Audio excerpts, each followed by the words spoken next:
हाय guys, welcome back. So बस finally आज है happy birthday of junior NTR. तो मेरी तरफ से, हम सबकी तरफ से ढेर सारी शुभकामनाएं उनको। आज का दिन इंपॉर्टेंट है क्योंकि आज के दिन पर देवरा का फियर सॉन्ग रिलीज होने जा रहा है। इस सॉन्ग के बारे में क्या हाइप चल रही है, इससे क्या एक्सपेक्टेशंस हैं और ये क्या स्ट्रैटेजी रह सकती है फिल्म को रिलीज करने से लेकर इसको हिंदी मार्केट में टैप करने को लेकर, सब कुछ बताती हूँ आपको इस वीडियो में। वीडियो को अंत तक जरूर देखो, चैनल करो सब्सक्राइब। सबसे पहले हम लोग बात कर लेते हैं कि किस तरीके से अभी तक हाइप बना हुआ है इस फिल्म का। मैं आपको बताऊं, फिलहाल अगर मैं एक छोटे से एक बहुत ब्रीफ में अगर आपको बताऊं, देवरा का हाइप जो है वो इन the north, specially in the north की बात करेंगे। जूनियर एनटीआर का काफी अच्छा नाम है, काफी काफी लोग जानते हैं, काफी लोग इनको पसंद करते हैं, इनके एक्टिंग को पसंद करते हैं, इनके टैलेंट को समझते हैं। देवरा को लेकर जहां तक बात है तो देवरा का इंतजार बहुत लोगों को है, यहाँ पर भी बहुत लोगों को है। और जहां तक रही बात म्यूजिक या सॉन्ग की, साथ में अनिरुद्ध रविचंद्र का नाम जुड़ जाता है जब, तो कह सकते हैं कि हाइप अच्छी खासी अब जो है वो हो रही है। लेकिन मैंने इसलिए ऐड किया है क्योंकि यहाँ पर हम सिर्फ और सिर्फ ये नहीं बात करने वाले हैं कि नहीं बहुत हाइप है, ऐसा है वैसा है।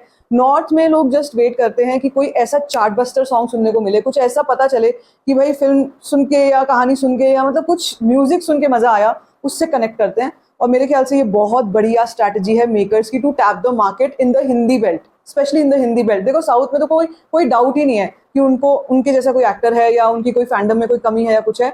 RRR यार, नाटू नाटू ने नाउ, यहीं से मैं आपको कॉन्टेक्स्ट बता रही हूँ, नाटू नाटू ने जूनियर एनटीआर को एक ग्लोबल प्लेटफॉर्म पर लाकर खड़ा कर दिया, ऑस्कर तक पहुंचाया, फिर उसके बाद और भी कई चीजें हुई। तो वहां पर अगर हम देखते हैं जूनियर एनटीआर की प्रेजेंस बहुत जबरदस्त है, उनका स्क्रीन प्रेजेंस बहुत जबरदस्त है। फिर वॉर 2 में आ रहे हैं तो ऑफकोर्स उससे भी उनको काफी ज्यादा हाइप मिली है इन द नॉर्थ।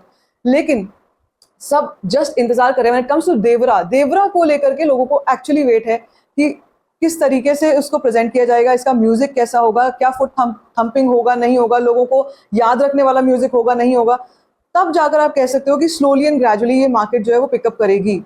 मैं एक क्लासिक एग्जांपल आपको बताती हूँ ऑफ पुष्पा या फिर बाहुबली, दोनों ही फिल्मों का आपको मैं एग्जांपल बताऊंगी। पहले पुष्पा की बात करते हैं। इन द हिंदी मार्केट्स ऐसा कैसे हुआ कि अल्लू अर्जुन एकदम से ओवरनाइट कह सकते हैं he was a household name in the north. Why? Firstly because उसका नाम ऐसा है जो कि हिंदी बेल्ट से रिलेट करता है, पुष्पा।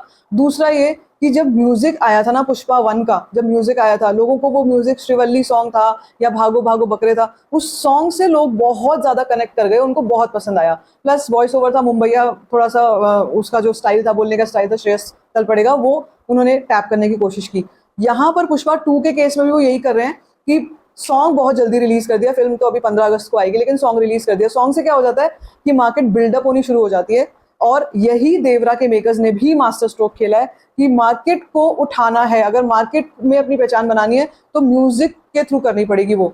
और आपको याद होगा 90s के टाइम में भी जो साउथ की फिल्में होती थी, मणिरत्नम सर की फिल्में होती थी, वो तो खैर तमिल फिल्में होती थी, तेलुगु फिल्में ज्यादा उस टाइम पर आती नहीं थी डब करके ज्यादा। लेकिन उनमें भी क्या होता था, म्यूजिक हमेशा, आज तक वो म्यूजिक हमको याद है यार रहमान का, वो इसीलिए है क्योंकि वो जो म्यूजिक है उसको इस तरीके से ही बनाया गया है कि पूरे ग्लोबल मार्केट के लिए है। अब मैं देवरा के म्यूजिक से यही एक्सपेक्ट करती हूँ कि शाम को जब हम सॉन्ग सुने 7:02 पर, एक तो टाइम के पाबंद होना चाहिए, 7:02 है तो 7:02, इस टाइम पर जब ये सॉन्ग रिलीज हो तो वो एक ग्लोबल मार्केट के लिए एक ऐसा सॉन्ग हो, सबके लिए ऐसा सॉन्ग हो कि लोगों को एक बार में पसंद आ जाए, लोग उस सॉन्ग पर थिरकें, उनको सॉन्ग एक बार में याद हो जाए, easy to remember, easy to sing. वही जैसे नाटू नाटू में हुआ था। नाटू नाटू में एक और कुछ और फैक्टर्स भी थे, लेकिन that music and that beats and that everything, that rhythm, वो लोगों में एकदम से एक वो बन गई थी, रेज बन गई थी, रील्स बनने लग गए थे उस पर।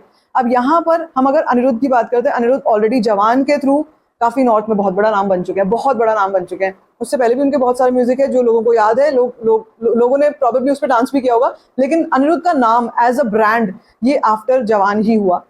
और अभी यहाँ पर जब हम बात करते हैं देवरा की, तो क्योंकि यहाँ पर जूनियर एनटीआर प्लस अनिरुद्ध है, ऐसा एक कॉम्बिनेशन है जिसका लोग एक्चुअली वेट कर रहे हैं। या फिर अगर वेट अभी आपको ऐसा लग भी रहा है कि नहीं अभी ज्यादा नहीं पता चल रहा या ज्यादा कुछ नहीं हो रहा, तो अभी जैसे आप म्यूजिक सुनोगे या म्यूजिक आएगा, जैसे हमने सुना भी all hello the tiger, all hello the tiger, वो जो हमने एक लाइन सुनी है, अगर वो ही लोगों को क्लिक कर गई ना, तो भाई देवरा को किसी प्रमोशन, एडिशनल प्रमोशन की जरूरत ही नहीं रहेगी। मैं आपको गारंटी से कह सकती हूँ, म्यूजिक में इतनी पावर होती है। So I am waiting, I am literally waiting. अभी यही अगर हम एग्जाम्पल बाहुबली का भी उठाएं तो बाहुबली के साथ भी यही हुआ था कि बाहुबली का भी फर्स्ट का भी म्यूजिक बहुत अच्छा लगा था लोगों को, और फिर उसके बाद सेकंड का तो म्यूजिक खैर बहुत अच्छा था ही। तो वो सारे जो फैक्टर्स थे ना, उन्होंने एक पैन इंडिया फिल्म का मतलब क्या होता है, पैन इंडिया फिल्म का मतलब ये होता है कि वो हर area of that particular country है। पैन इंडिया में जो भी अलग अलग रीजन्स हैं, जो अलग अलग रीजन्स हैं, उस हर एक रीजन से वो कहीं ना कहीं कनेक्ट करे, चाहे वो म्यूजिक के थ्रू करे, चाहे वो कहानी के थ्रू करे, चाहे वो एक्टिंग के थ्रू करे, लेकिन वो कनेक्शन, वो कन्विक्शन आना चाहिए। तो मैं उस कन्विक्शन का वेट कर रही हूँ, उस कन्विंसिंग म्यूजिक का वेट कर रही हूँ। अभी हम लोग देख रहे हैं आने वाले टाइम में सिर्फ और सिर्फ साउथ की फिल्में हैं ऐसी जिन पर बेट किया जा सकता है, जिनका लोग इंतजार कर रहे हैं। अब देवरा है, या पुष्पा, कल की कंगुआ, गेम चेंजर, ये सारी, कांतारा 2, कांतारा चैप्टर 1 एक्चुअली, ये सारी की सारी साउथ फिल्में हैं जो आने वाले साल में जिसका लोगों को इंतजार है। और म्यूजिकली जो फिल्म, ये गारंटी से लिख के रख लो, अगर म्यूजिकली कोई फिल्म मतलब किसी का म्यूजिक चार्ट बस्टर होता है, उस फिल्म को किसी भी प्रमोशन की जरूरत नहीं पड़ेगी, वो बहुत बड़ी ओपनिंग लेगी। यही पुष्पा के मेकर्स ने बहुत बड़ी वो कराई है कि म्यूजिक ही निकाल दिया, पुष्पा पुष्पा के नाम से ही निकाल दिया, जो गाना निकाला वो पुष्पा पुष्पा का ही निकाल दिया, जबकि सबको पता है पुष्पा कौन है क्या है, फिर भी एक बिल्डअप सॉन्ग निकाल दिया। अभी देवरा के केस में भी ये बिल्डअप सॉन्ग ही होगा, जिसमें हम ऑल हेल द टाइगर सुनेंगे।